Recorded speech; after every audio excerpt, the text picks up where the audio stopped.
Everybody in the AI industry is shaking because of what they've seen. A Chinese AI app called DeepSeek is causing an earthquake in the tech world and on Wall Street. It can produce AI models that are far more efficient than the current state-of-the-art from OpenAI, Google, Anthropic, and others. So an order of magnitude more efficient. More efficient and much cheaper. DeepSeek claims it costs just $5.6 million to develop its AI model. Even by the most skeptical projections, the most cynical projections, it still cost them a fraction to develop this model than the cost that OpenAI, Google, and others have had. So it is a monumental shift. And how does DeepSeek compare from a consumer perspective to ChatGPT? Is it essentially the same in terms of its function?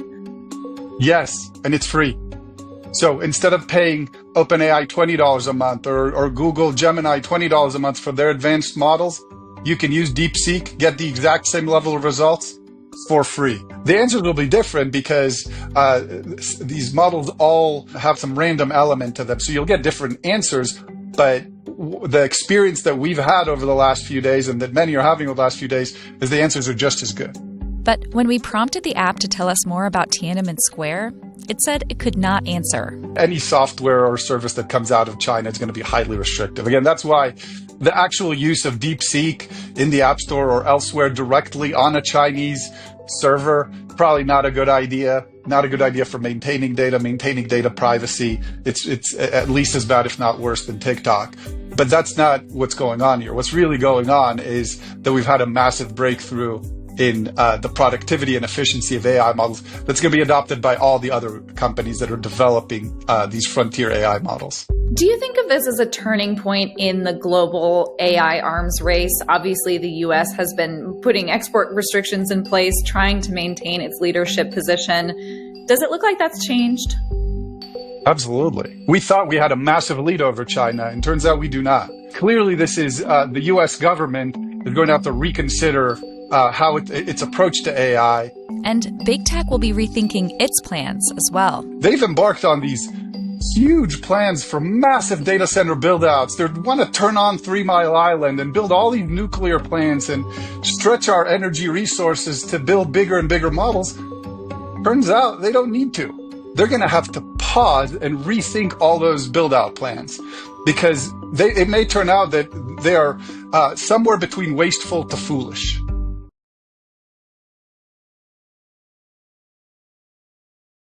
A blockbuster reveal showing that China could be closing the gap with the U.S. in the development of artificial intelligence. A Chinese startup company called DeepSeek has shown off a striking new development, an AI program called R1, which DeepSeek says has very similar capabilities to ChatGPT, the AI model developed by the American tech giant OpenAI. It basically was about as good, and in a couple of cases, maybe a little bit better. And that's impressive because it's out of nowhere. But here's the rub. The Chinese company says it only spent $5.6 million training its AI program, compared to the hundreds of millions, and in some cases billions of dollars, that American companies OpenAI, Meta, and Google spent on their AI technologies. It's about 30 times cheaper than the top U.S. models. And that news jarred Wall Street. Tech giants like NVIDIA, a top supplier of AI chips, have taken a beating, as did Google's parent company, Alphabet. For those not familiar with AI, models like ChatGPT are programs that can answer almost any question you have, based on having read millions of pages on the internet. George Washington University professor Jeffrey Ding, who's researched China's AI programs for about 8 years, challenged the new Chinese program with about 6 probing questions, similar to the way he challenged OpenAI's ChatGPT. The resulting answers, he said, the first 3 are about the same as what OpenAI came up with. We asked Ding a key question. How has China been able to do this so cheaply and be almost as good, it seems? Essentially, they've found a way to get better performance without throwing more and more computing resources at the problem, training efficient and smaller models that require less computing power to train. And China's done this without access to the latest high-tech computer chips, which the U.S. has banned from being exported to China. But one analyst is a bit skeptical, saying we're taking DeepSeek's word for it that it's doing all this much cheaper than its American competitors. We don't know that that is true.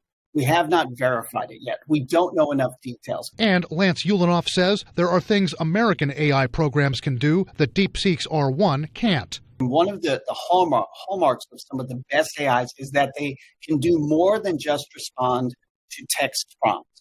Things like Google Gemini, you can have an audio conversation, or you can show it a picture or live video and ask it about it. Now, that's something that DeepSeek R1 cannot yet do. Professor Jeffrey Ding says one key barometer to watch for in DeepSeek R1's future is what it's used most for, whether it's used primarily as an office assistant and productivity type tool, or possibly for other things like maybe a source of news, in which case he says it could encounter a lot more resistance from entities like the U.S. government. Brian Todd, CNN, Washington.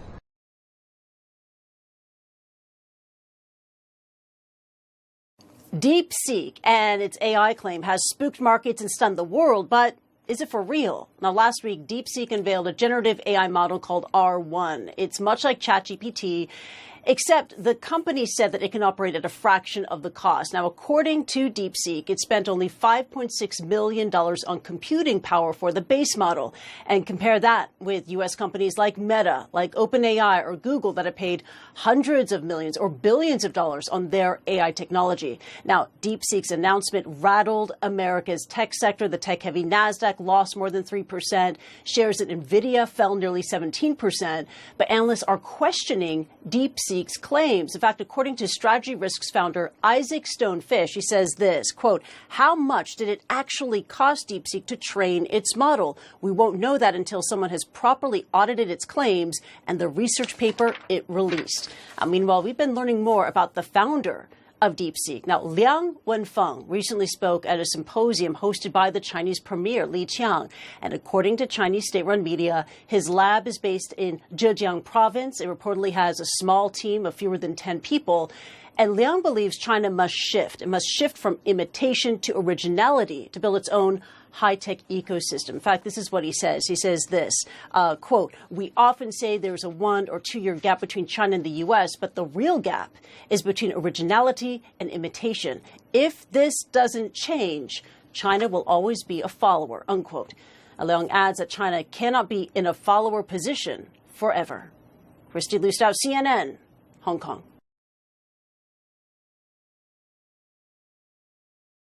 When you hear somebody come up with something, we always have the ideas. We're always first. So I would say that's a positive. That could be very much a positive development. So instead of spending billions and billions, you'll spend less and you'll come up with, hopefully, the same solution. Under the Trump administration, we're going to unleash our tech companies and we're going to dominate the future like never before.